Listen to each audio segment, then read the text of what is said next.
मैं Nisar Ansari, voice of Maharashtra news के साथ में। और आज हम आपसे ये जानना चाह रहा हूँ कि जिस तरीके से ये जो दौरा है ये बड़ी तेजी के साथ जो है रफ्ता रफ्ता औरंगाबाद तक पहुंच चुका है, तो ये किताब का सिलसिला कहाँ जाकर के रुकने वाला है? हर जबान तक, हर नागरिक तक, हर उस शख्स मजबूर, परेशान हाल, तकलीफ ज़दा, सताए हुए लोगों तक, देश भर में हर उस हिस्से तक जो इस चीज़ के मुतलाशी हैं, जिन्हें उनका हक नहीं मिल रहा, जिन्हें उनके हक की ज़रूरत है। औरंगाबाद तारीख़ी शहर है और उस तारीख़ी शहर के इस तारीख़ी घर में जो हमारे के खान साहब, फ़िरोज़ खान साहब और उनकी पूरी टीम यहाँ पर मौजूद है।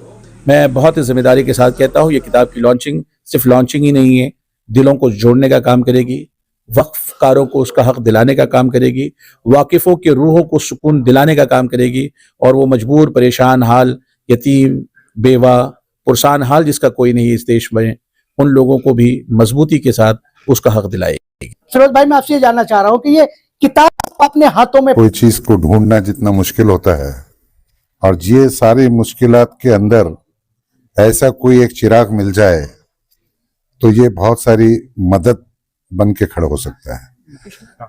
और ये जो किताब है, इस अंधेरे में एक ये टॉर्च है जो गुमराह लोगों को एक इसकी सही दिशा बताएंगी कि वक्फ बिल के बारे में क्या किया जा रहा है।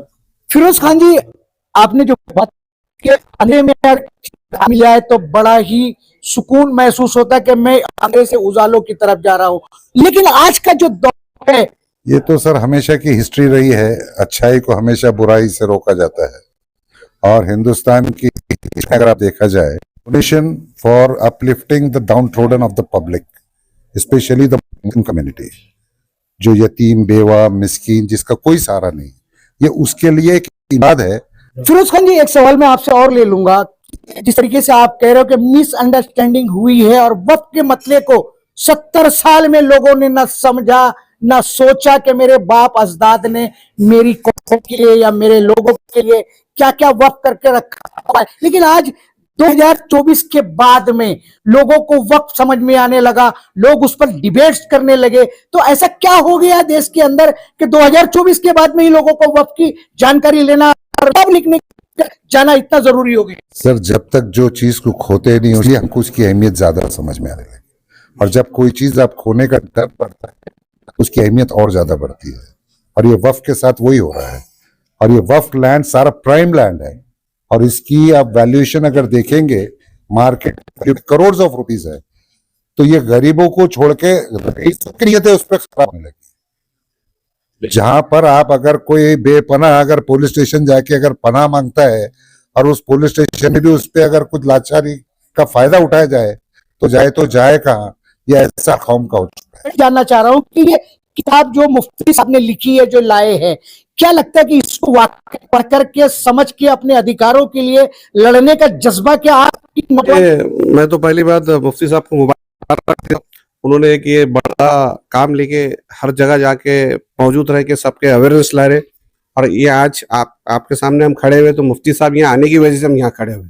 तो इंशाल्लाह ये किताब को हम फॉलो करेंगे और लोगों तक ये बात पहुंचेंगे। नहीं नहीं, आप युवा हो, आज सिर्फ आज ही के लिए खड़े हो या इस लड़ाई के लिए हमेशा के लिए? हमेशा, जब तक अल्लाह ने जिंदगी जाएंगे, मेहनत करेंगे तो बढ़ पाएंगे और अगर मेहनत नहीं करे तो नहीं बढ़ पाएंगे।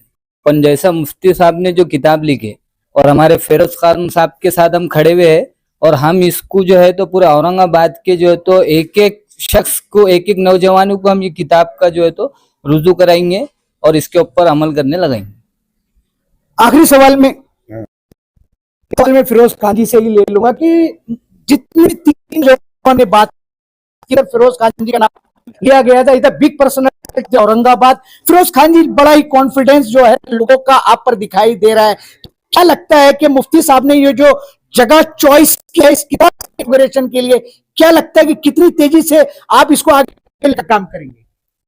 सर, आज तक ये तो आज किताब की बात कर रहे हैं, हम लोग कई सालों से वक्फ की लड़ाई लड़ते आ रहे हैं पहले से, जबकि पार्लियामेंट्री कमेटी जो पिछली वोट के लिए निर्णित की गई थी और दिल्ली से पूरे लोग आए थे, उसमें एमपीज वगैरह थे, और उन्होंने ये बताया था कि definition of waqf, once a waqf always a waqf, can not be changed.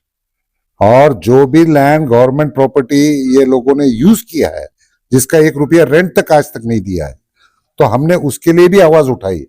और बीच में जो तुम्हारे दिल्ली में जनपद पे अंबेडकर रिसर्च सेंटर पर माइनॉरिटीज का commission of India, minority commission of India का जो नेशनल कन्वेंशन था, उसमें मुझे बुलाया गया था। मैंने वहां पर भी ये बात रखी थी, उसकी भी आप रिकॉर्डिंग्स देख सकते हैं TV9 पे, और इस पे लाइव डेमो था पूरा ऑल इंडिया।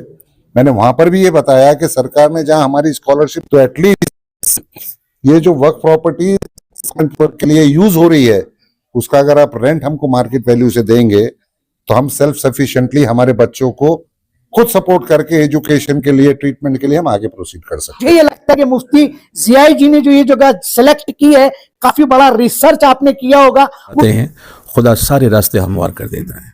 हमारा यकीन उस रब की ज़ात पर है जो सारे जहान का पालनहार है। यहाँ पर यकीन रखते हुए उस ज़ात से उम्मीद लगाकर अच्छाई की तरफ बढ़ रहे हैं।